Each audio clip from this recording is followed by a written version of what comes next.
या देवी सर्वभूतेषु शक्तिरूपेण संस्थिता नमस्तस्यै नमस्तस्यै नमस्तस्यै नमो नमः।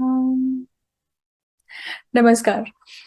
मैं सरिता कुलकर्णी आप सभी का एस्ट्रो लाइव जंक्शन चैनल में स्वागत करती हूँ।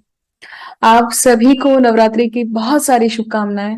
और 5 तारीख को जो दशहरा होने वाला है, जिस तरह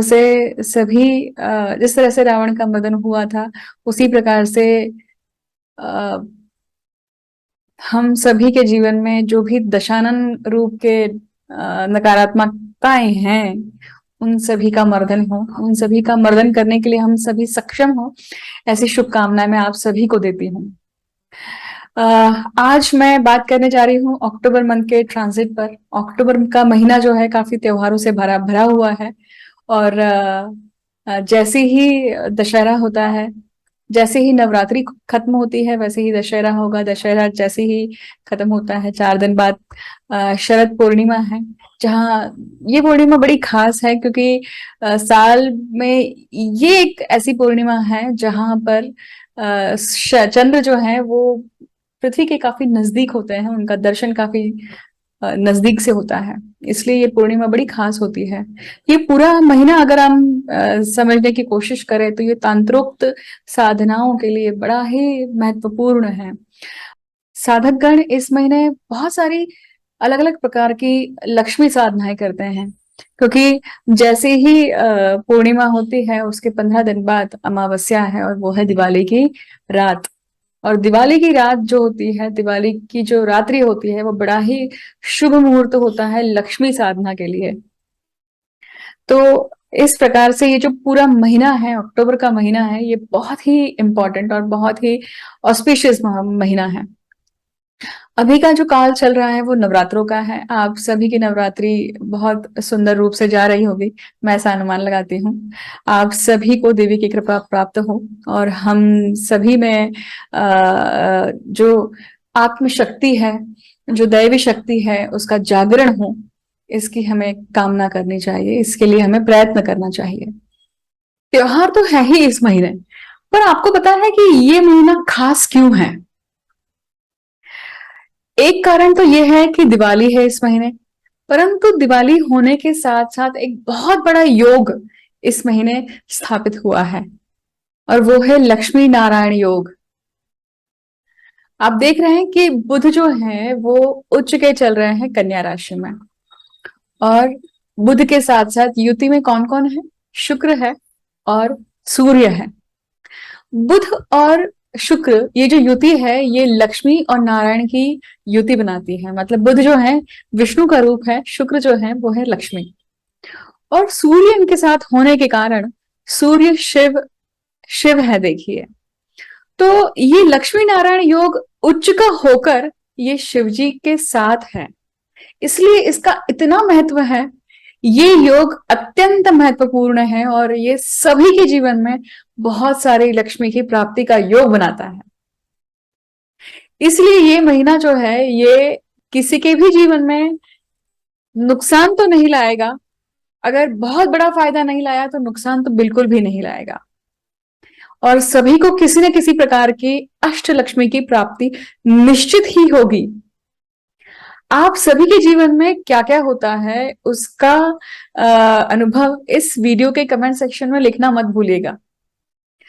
देखिए, समझते हैं कि ये योग इतना महत्वपूर्ण क्यों है, और इसके साथ में सूर्य होने के कारण क्या खास बात जुड़ जाती है। तो ये समझने के लिए हमें एक कथा समझनी पड़ेगी जो हमारे पुराणों में लिखी हुई है। अब विष्णु जी की 3 पत्नियां थी, लक्ष्मी, सरस्वती और गंगा। अब गंगा और सरस्वती, इनको ऐसा लगता था कि विष्णु जी जो हैं वो हमारे ऊपर ध्यान नहीं देते हैं, लक्ष्मी जी के ऊपर ज्यादा ध्यान देते हैं। और वो रूठ कर भूतल पे जाके बस गई। किस रूप में? नदी के रूप में। अब अगर हम लक्ष्मी जी की बात करें, क्योंकि ये जो कहानी है, ये जो स्टोरी है, ये पूर्ण रूप से लक्ष्मी जी के ऊपर आधारित है। लक्ष्मी जी को लगता था कि अब बची सिर्फ लक्ष्मी जी, विष्णु जी के पास में। तो लक्ष्मी जी को लगता था कि विष्णु जी जो हैं वो हमेशा हमेशा सरस्वती और गंगा के बारे में ही सोचते हैं, उनके बारे में नहीं सोचते हैं। और वो विष्णु जी को प्रसन्न करने के लिए शिव जी के पास गई और शिव जी ने उन्हें एक आराधना का द्वार या कहिए एक मंत्र बताया, या तो लक्ष्मी जी ने शिव आराधना शुरू करी। अब उन्होंने शिव जी की आराधना किस प्रकार से शुरू करी? अब देखिए, शिव जी को प्रसन्न करने के लिए, शिव जी का वरद हस्त प्राप्त करने के लिए उन्होंने क्या किया? सहस्त्र कमलों को एकत्रित करने का संकल्प लिया और वो पूर्ण रूपेण यशस्वी भी हो गई, परंतु 2 कमल के फूल कम पड़ रहे थे। विष्णु जी हमेशा लक्ष्मी जी को कहते कहते थे कि उनके सौंदर्य की प्रशंसा करते हुए वो बहुत बार कहते थे कि स्त्री का जो वक्ष स्थल होता है ये 2 कमलों के समान ही होता है। और ये बात उनको तुरंत उस वक्त याद आई जब उनको 2 कमल फूल कम पड़ रहे थे।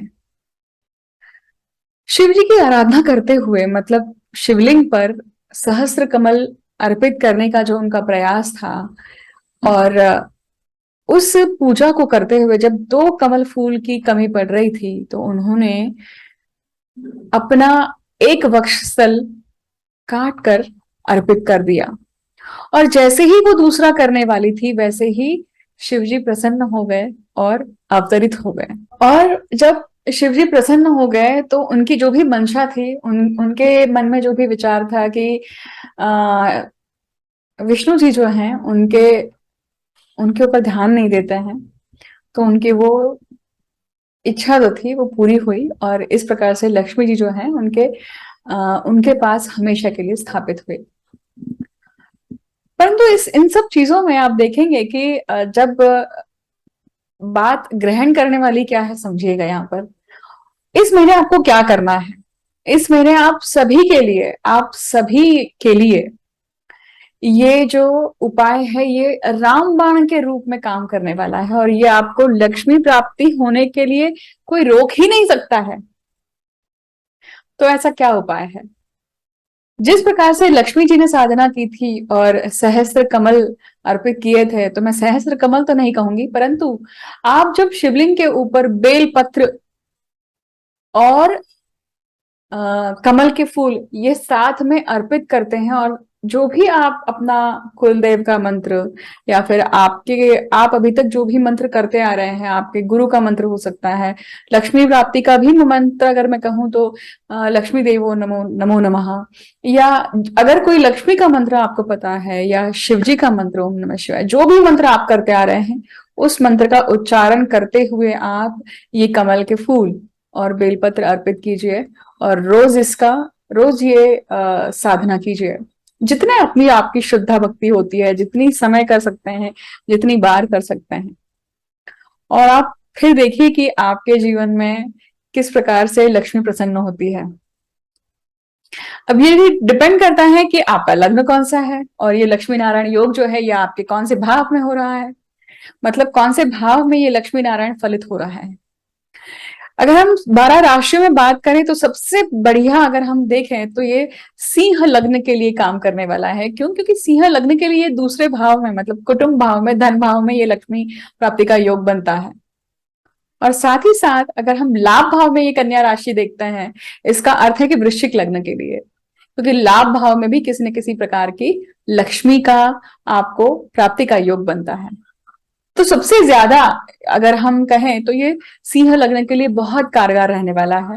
तो सिंह लग्न के जातकों के लिए आपके साथ में ये महीना जो भी अनुभव होता है ये जरूर साझा कीजिएगा। इस महीने में एक दिन ये जो योग है ये पूर्ण रूपेण शुद्ध होने वाला है। ये जो योग है ये पूर्ण रूप से शुद्ध होने वाला है।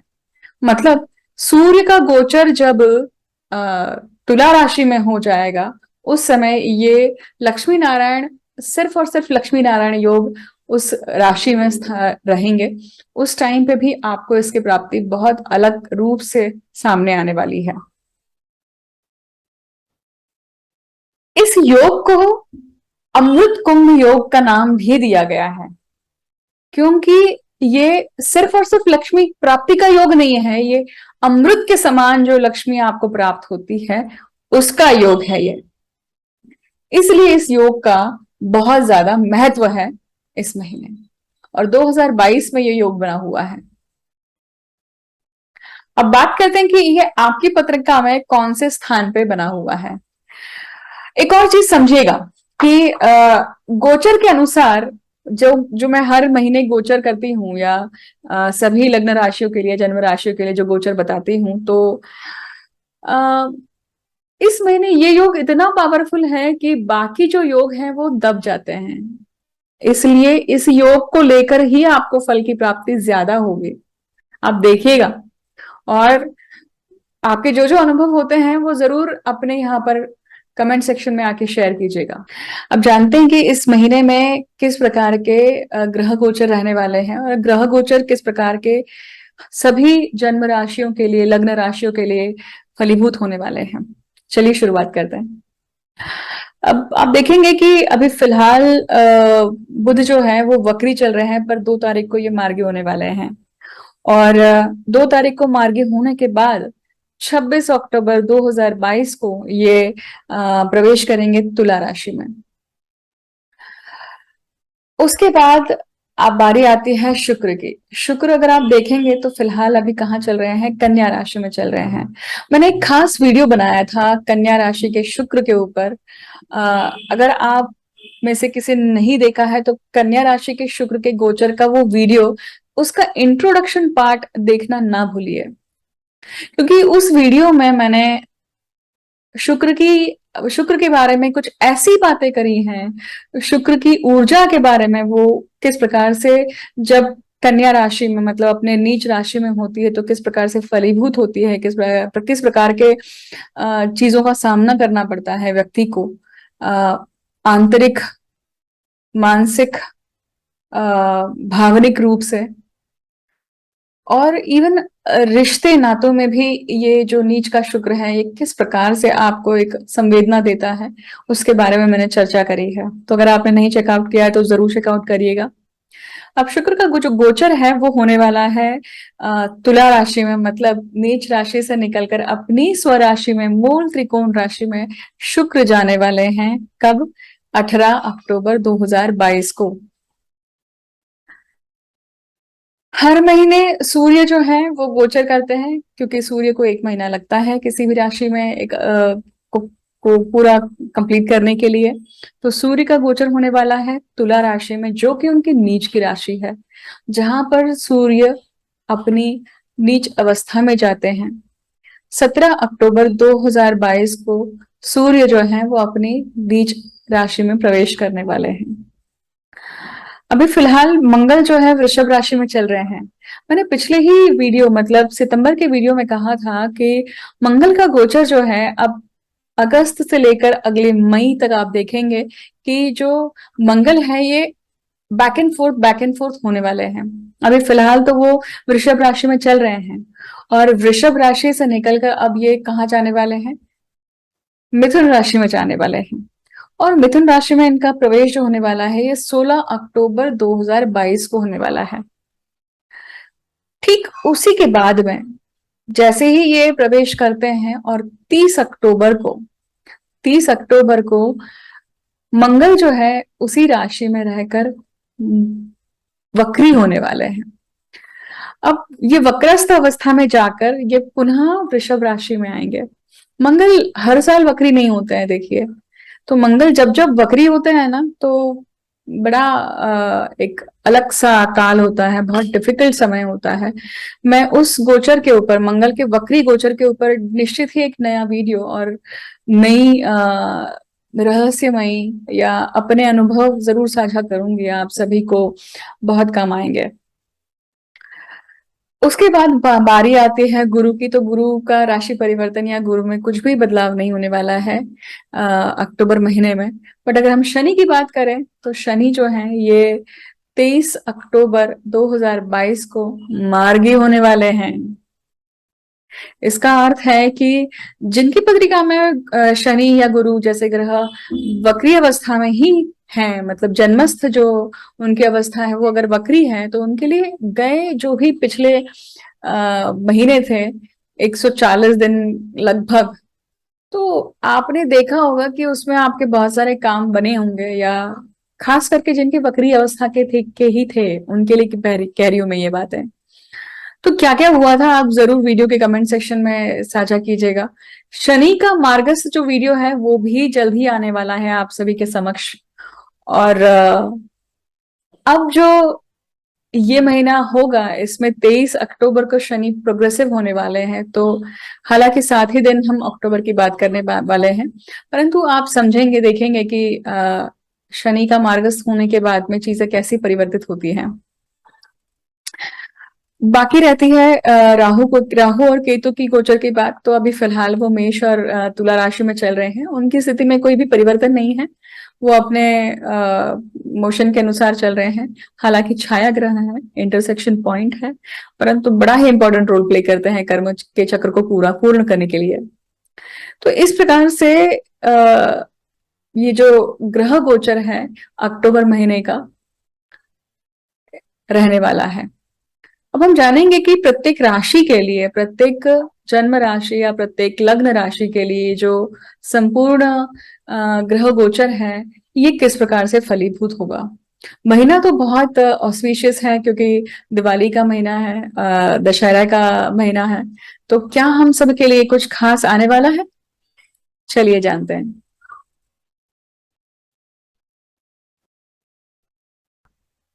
तो अब बात करते हैं कि आपके पत्रिका में ये योग जो है ये कहाँ बन रहा है।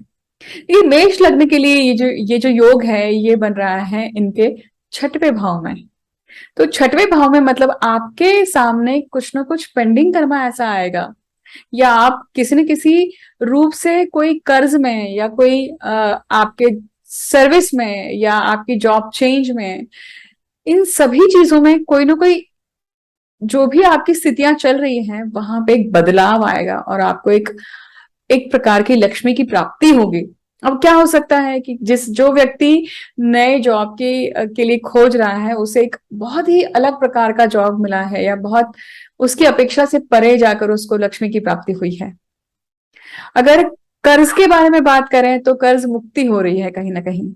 कोर्ट कचहरी की अगर मैटर चल रहे हैं तो वहां पे भी आप जितने लंबे समय से किसी प्रॉपर्टी के केस को लेकर, डिस्प्यूट के केस को लेकर लड़ रहे थे, तो वहां पे आपको लक्ष्मी की प्राप्ति हो रही है। तो इस प्रकार से छठवें भाव में आपके लिए ये परिणाम देगा। अगर हम वृषभ लग्न की बात करें तो ये जो योग है ये कहाँ पे आता है, पंचम भाव में बनता है। पंचम भाव में मतलब वृषभ लग्न के जातकों के लिए या वृषभ राशि के जातकों के लिए संतान लक्ष्मी का योग बन रहा है, विद्या का योग बन रहा है। तो ये योग आपको इस महीने विद्या प्राप्ति, विद्या की पूर्ण रूप से प्राप्ति का योग बनता है। मतलब ये योग किसके लिए ज्यादा कारगर होगा, जो स्टूडेंट्स हैं, जो लोग बाहर जाना चाह रहे हैं, जो लोग कॉम्पिटिटिव एग्जाम्स को अपियर कर रहे हैं या कर चुके हैं, और उन लोगों के लिए जो लोग लक्ष्मी मतलब संतान लक्ष्मी प्राप्त करना चाहते हैं, जो लोग संतान के लिए प्लानिंग कर रहे हैं, उनके लिए भी ये योग कारगर साबित होता है और आपको संतान लक्ष्मी प्राप्त होती है। मिथुन लग्न के जातकों की बात करें तो मिथुन लग्न के लिए आप देखेंगे कि चौथे भाव में ये कन्या राशि आती है, और कन्या राशि में जब ये लक्ष्मी नारायण योग बनता है, चौथे भाव में बनता है, इसका अर्थ है कि अगर आपकी माता किसी प्रॉब्लम से जूझ रही हैं, अगर आपका घर किसी प्रॉब्लम से जूझ रहा है, आपके गृह सौख्य में कोई प्रॉब्लम है, आपके प्रॉपर्टी मैटर को लेकर कोई प्रॉब्लम है, तो इन सभी चीजों में आपको लक्ष्मी की प्राप्ति होगी। मतलब आप जिस प्रॉब्लम से जूझ रहे थे, आप उस प्रॉब्लम से निकलकर आपको आपका निराकरण होगा।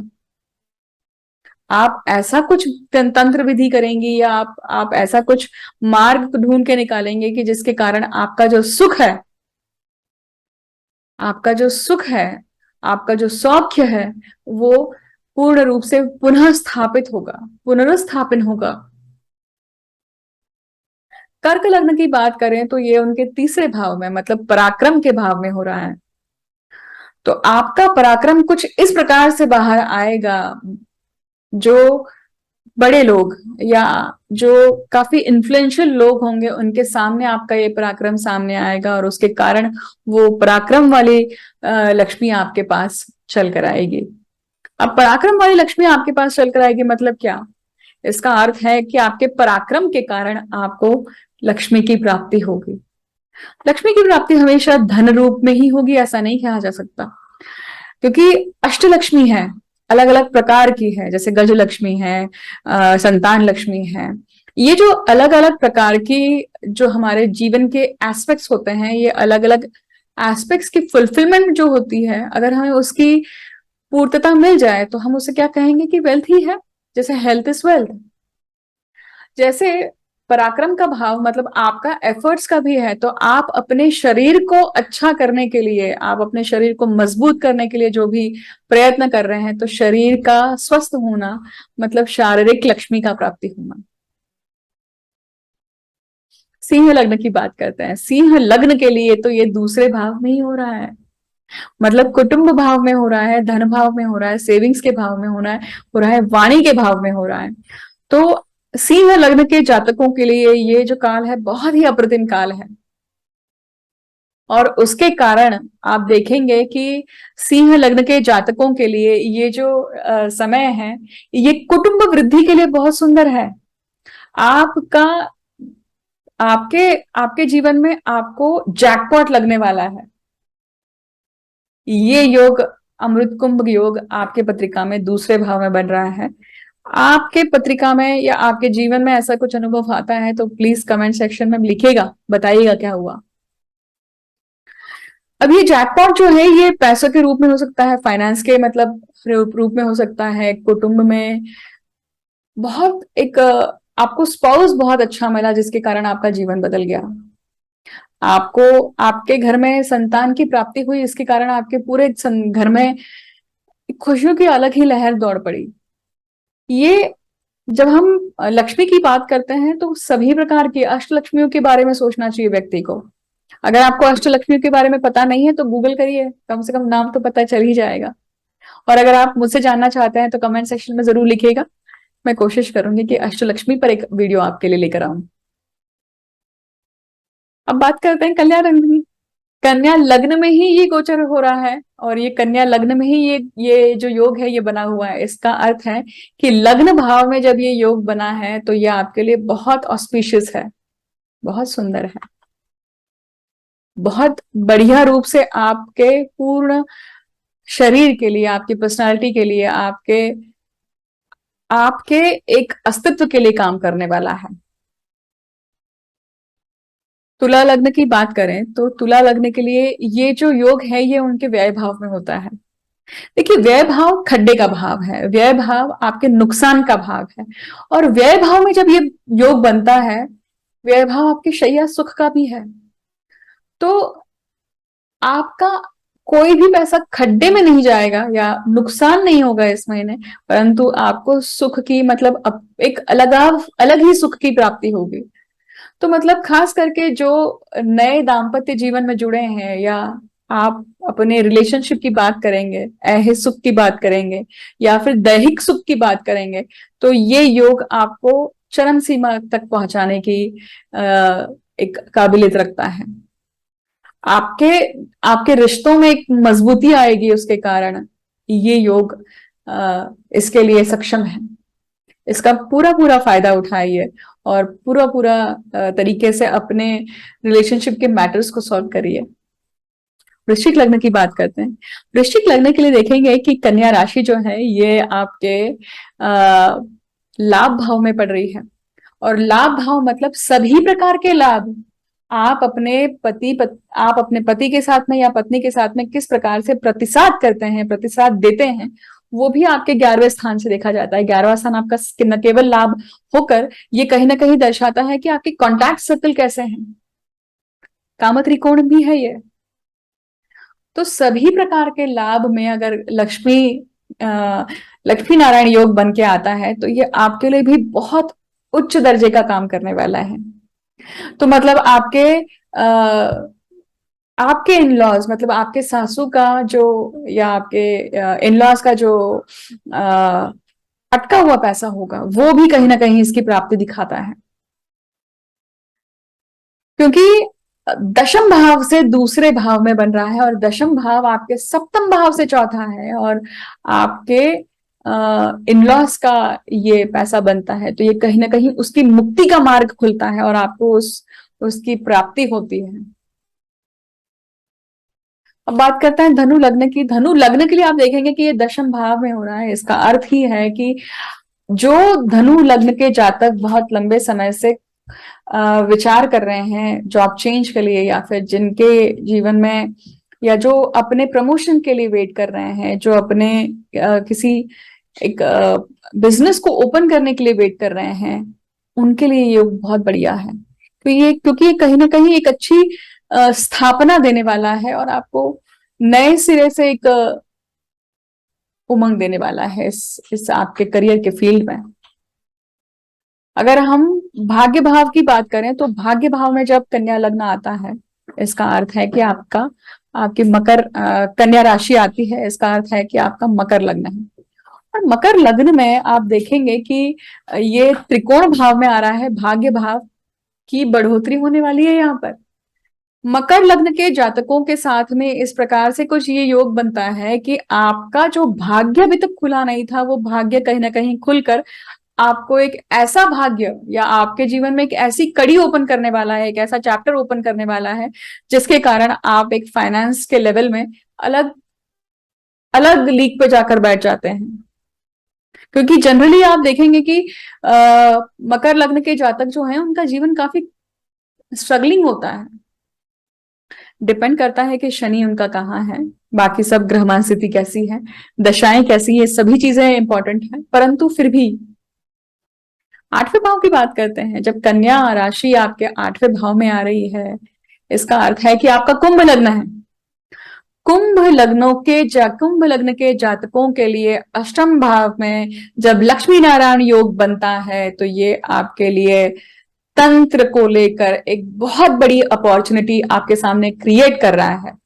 जो भी जातक कुंभ लग्न के जातक अगर किसी पैसों के मामले में, चाहे वो इंडस्ट्रियलिस्ट हो, चाहे बिजनेसमैन हो, चाहे एक सर्विस करने वाला हो, या प्रोफेशनल हो, कोई भी व्यक्ति हो, चाहे आप पुलिस खाते में हो, या आप अपने बिजनेस में हो, रियल एस्टेट में हो, या किसी भी अगर फील्ड में हैं आप, और आठवें भाव में आपके अगर ये लक्ष्मी नारायण योग बन रहा है, इसका अर्थ है कि आप इस समय पे कोई अगर तांत्रिक साधना करते हैं, किसी तांत्रिक गुरु के शरण में जाकर उस चीज का सही रूप से मार्गदर्शन लेकर अगर कुछ कार्य करते हैं जो आपका अधूरा बचा हुआ है, आपने अगर वो संपन्न नहीं करा है, ये वो समय है जब उसकी फल की प्राप्ति सुनिश्चित हो जाती है। और सुनिश्चित होने के कारण जो भी इफ्स एंड बट्स आपके दिमाग में अब तक चल रहे थे, वो निकल जाएंगे। तो आपके लिए ये एक बहुत सुनहरा अवसर है कि आप उस चीज को करें और लक्ष्मी नारायण योग का पूरा पूरा फायदा उठाकर लक्ष्मी की प्राप्ति, या लक्ष्मी जो आपकी अटकी हुई है, उसको प्राप्त करें। कुंभ लग्न के साधक गण जो हैं, उनके लिए ये सिद्धि का योग बनता है। वैसे ही अमृत कुंभ योग तो बना ही है, पर सिद्धि का योग बनता है। मतलब जो भी साधनाएं आप करते आ रहे हैं अभी तक, उसकी सिद्धि, उसकी प्राप्ति होगी। क्योंकि अष्टम भाव से जो लक्ष्मी होती है, वो तांत्रिक लक्ष्मी होती है। अब बात करते हैं मीन लग्न की, मतलब अंतिम राशि की बात करते हैं। मीन लग्न के जातकों के लिए सप्तम भाव में ये योग बनता है, और सप्तम भाव में जो भी मीन लग्न के लोग या जातक शादी ब्याह के बंधन में बंधना चाहते हैं, या विवाह करना चाहते हैं, उनके लिए ये बहुत बढ़िया योग है। जो लोग अपनी खुद की एक बिजनेस ओपन करना चाहते हैं, या बिजनेस कर रहे हैं, और आप देखेंगे कि इस टाइम पे आप एकदम अलग लेवल पे चले जाएंगे, आपको एक अलग ही प्रतिसाद मिलेगा। तो आपके बिजनेस में एक अलग एक्सपेंशन मिलेगा, एक बिजनेस में आपको एक बहुत अच्छा कॉन्टैक्ट सर्कल्स आपके साथ में जुड़ते जाएंगे, जिसके कारण आपको आने वाले समय में बहुत बड़ा फायदा होने वाला है। इस प्रकार से आप लक्ष्मी नारायण योग को देखेंगे कि ये अक्टूबर महीने में बाकी सभी ग्रह गोचर के ऊपर हावी होकर आपको किस प्रकार से परिणाम दे रहा है। अब आपकी बारी है। अब आपका कर्तव्य बनता है कि आपके साथ में जो भी अनुभव होते हैं, जो भी आपको इस महीने अनुभव आते हैं, उसको आप वीडियो के कमेंट सेक्शन में जरूर मेंशन कीजिएगा। एक और चीज समझिएगा इस बात को कि जब हम लक्ष्मी प्राप्ति की बात कर रहे हैं तो आपको मैं अब यहाँ पे एक बार रेमेडी दोहरा देती हूँ कि आपको लक्ष्मी की प्राप्ति के लिए कुछ खास नहीं करना है, सिर्फ आपको शिव जी की आराधना करनी है। शिवलिंग पे आप जो अभिषेक करते आ रहे हैं वही करना है, और आप बेल पत्र और कमल का उपयोग एक साथ करेंगे और अपना मंत्र उच्चारण करेंगे। आप अपनी श्रद्धा भक्ति के अनुसार समय और जितना अर्पित करना है वो आप खुद तय कर सकते हैं। अब तीसरी बात आपको ये याद रखना है कि आपकी पत्रिका में ग्रहमान स्थिति क्या है। आपकी पत्रिका में जो ग्रह गोचर चल रहा है वो किस प्रकार से इफेक्ट करेगा। आपकी पत्रिका में कौन सी दशाएं चल रही है।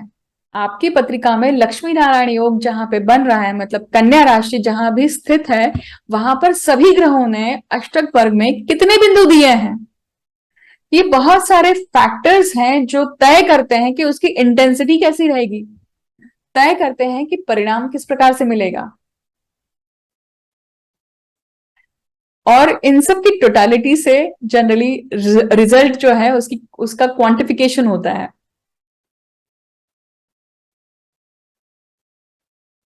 इस प्रकार से अक्टूबर महीने का जो ट्रांजिट है मैं यहाँ पे समाप्त करती हूँ और आपसे जल्द एक नए वीडियो को लेकर मिलती हूँ। आप सभी के लिए ये जो त्योहारों का महीना है आप सभी के लिए बहुत अच्छा हो, ऑस्पिशियस हो, मैं उसके लिए शुभकामनाएं देती हूँ। आप सभी को दशहरा की शुभेच्छा देती हूँ और दिवाली के लिए भी आप सभी को शुभेच्छा देती हूँ। लक्ष्मी प्राप्ति के योग के लिए आप अपने आप को सज्ज करें और जो मैंने बताया है उसे जरूर करिए। निश्चित ही आपको बहुत अच्छे परिणाम आएंगे। मुझे अंत तक सुनने के लिए बहुत बहुत धन्यवाद। जल्द ही आपसे मिलती हूँ एक नए वीडियो को लेकर। Thank you so much.